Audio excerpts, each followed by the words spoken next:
Hello. Well, in this video, I'll be showing you a very easy way of seeing people you've blocked on Facebook. It works on all browsing mobile. The first step is open your Facebook app by tapping on it and log into it if you haven't already done so.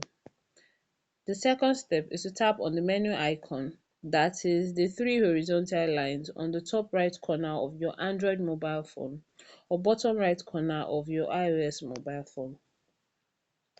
And the third step is to click on the setting icon on the top right corner of your screen. The fourth step is to scroll down to the blocking option. Now this is the blocking option and I'm tapping on it. These are the list of people I've blocked on Facebook. You can also unblock people through this process. However, you cannot block the same user again within 48 hours, that is 2 days. I hope this information was helpful. If it was and you like more helpful tips, please like and subscribe. Thank you.